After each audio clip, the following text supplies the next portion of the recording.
ഇപ്പം മീൻ അങ്ങനെ മേടിക്കാത്തതുകൊണ്ട് രാവിലെ തന്നെ പോയി ചിക്കൻ വാങ്ങിയിട്ടുണ്ടായിരുന്നു കേട്ടോ. അല്ലെങ്കിലും ഈ തണുപ്പത്ത് കഴിക്കാൻ പറ്റിയ ഏറ്റവും നല്ല ഐറ്റമാണ് ചിക്കനും കപ്പയും, അല്ലെങ്കിൽ ചിക്കനും ചക്ക വേവിച്ചതും. അടിപൊളി കോമ്പിനേഷനാണ്. നന്നായിട്ട് വേവുന്ന ചക്കയോ കപ്പയോ കിട്ടണം.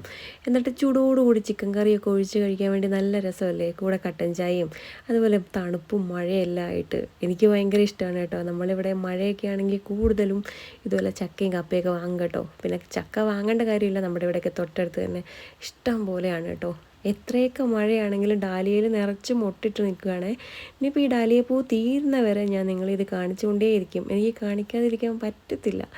താഴത്തെ വീട്ടിലെ അമ്മച്ചിയുടെ മോളൊക്കെ വന്നിട്ടുണ്ട് കേട്ടോ. അപ്പോൾ അമ്മച്ചി ഭയങ്കര സന്തോഷത്തിലാണ് മക്കളെയൊക്കെ കണ്ടുകൊണ്ടേ.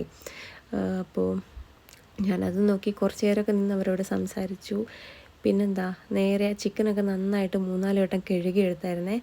കുറച്ച് പാർട്സും കൂടെ വാങ്ങിയായിരുന്നു കേട്ടോ. അപ്പോൾ ഇന്ന് ഉച്ചയ്ക്ക് കുറച്ചെടുത്തൊന്ന് ഫ്രൈ ചെയ്യാമെന്ന് വിചാരിച്ചിട്ട് ഞാൻ എടുത്ത് മാറ്റി വെച്ചിട്ടുണ്ടേ. പിന്നെ കൊച്ചിനും ഭയങ്കര ഇഷ്ടമാണ് കേട്ടോ ചിക്കൻ ഫ്രൈ. അപ്പോൾ അവർ 2 ബോൺലെസ് ആയിട്ടുള്ള പീസ് എടുത്തിട്ട് കുറച്ച് മുളക് പൊടിയും മഞ്ഞൾപ്പൊടിയും ഉപ്പും കൂടി ഇട്ടിട്ട് അതങ്ങ് പുരട്ടി അടുപ്പത്തേക്ക് വെച്ച് കേട്ടോ. അടുപ്പത്തേക്ക് വെച്ചില്ല, ജസ്റ്റ് അതൊന്ന് മാഗ്നേറ്റ് ചെയ്ത് വെച്ചു, ഒന്ന് പിടിക്കട്ടെ എന്ന് വിചാരിച്ചിട്ട്. പിന്നെ ചിക്കൻ ഫ്രൈക്ക് വേണ്ടിയിട്ടുള്ള മസാലയ്ക്കായിട്ട് കുരുമുളകും ഇഞ്ചി വെളുത്തുള്ളി കാന്താരി എല്ലാം കൂടെ ചേർത്തൊന്ന് അരച്ചെടുത്തിട്ടുണ്ടേ. നല്ലൊരു എരിവൊക്കെ കിട്ടാൻ വേണ്ടിയിട്ടേ. മുളക് പൊടി ഇടുന്നേക്കാളും നല്ലത് ഈ കാന്താരിയും കുരുമുളകൊക്കെ ചേർത്ത് അരയ്ക്കുന്നതാണേ. അപ്പോൾ അത്യാവശ്യം നന്നായിട്ട് ഉപ്പൊക്കെ ഇട്ട് കൊടുത്തിട്ടുണ്ട് കേട്ടോ. ഉപ്പ് ഇവിടെ അത്യാവശ്യം വേണം കേട്ടോ എല്ലാവർക്കും.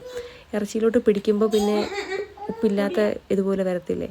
പിന്നെ ഗരം മസാലയൊക്കെ ഇവിടെ നേരത്തെ പൊടിച്ച് വെച്ചിരിക്കുകയാണേ, അതും കുറച്ചിട്ടു. പിന്നെ ചിക്കൻ മസാലയും കൂടെ കുറച്ച് വിതറി കൊടുത്തു കേട്ടോ. ഇവിടെ കൂടുതലും കിച്ചൺ ട്രഷേഴ്സിൻ്റെ ചിക്കൻ മസാലയാണ് വാങ്ങാറ്. അങ്ങനെ അത് പുരട്ടി കുറച്ച് നാരങ്ങാനീരും കൂടെ ഒഴിച്ചിട്ടുണ്ട്. എന്നിട്ട് നേരെ ഫ്രിഡ്ജിലോട്ട് വെച്ചു കേട്ടോ. അപ്പോഴത്തേക്കും കൊച്ചിന് ചോറ് കൊടുക്കാൻ വേണ്ടിയിട്ട് വൈകിയായിരുന്നേ. 1 മണിയൊക്കെ കഴിഞ്ഞു. രാവിലെ അവൻ കാര്യമായിട്ട് അങ്ങ് കഴിച്ചിട്ടുണ്ടായിരുന്നില്ല. അപ്പോൾ അവനുള്ള വർക്ക് കേട്ടോ. എണ്ണയാണെങ്കിൽ മൊത്തത്തിൽ കട്ട പിടിച്ചിരിക്കുകയാണ്. ഇതാ മഴക്കാലമായിട്ടുള്ള എൻ്റെ ഏറ്റവും വലിയ ദേഷ്യം. എണ്ണ എല്ലാം ഇങ്ങനെ കട്ടയായിട്ടിരിക്കും. അങ്ങനെ അവനുള്ളത് ഫ്രൈ ചെയ്യാൻ വേണ്ടി വെച്ചു. ആ ചിക്കൻ കഴുകി ആ പാത്രങ്ങളൊക്കെ കൈയോടെ തന്നെ കഴുകി വാഷ് ബേസിനും കഴുകി വെച്ചു കേട്ടോ. അല്ലെങ്കിൽ നല്ല സ്മെല്ലായിരിക്കും. പിന്നെ ആ പണി അങ്ങ് തീർന്നു കിട്ടുമല്ലോ. അങ്ങനെ കുറച്ച് പാത്രങ്ങളൊക്കെ ഉള്ളതെല്ലാം കഴുകി വൃത്തിയാക്കി വെച്ചു. അപ്പോഴത്തേക്കും അവൻ്റെ ചിക്കൻ അങ്ങോട്ട് ഫ്രൈ ചെയ്ത് അവന് ഞാൻ ചോറും കൂടെ കൊടുത്തു കേട്ടോ.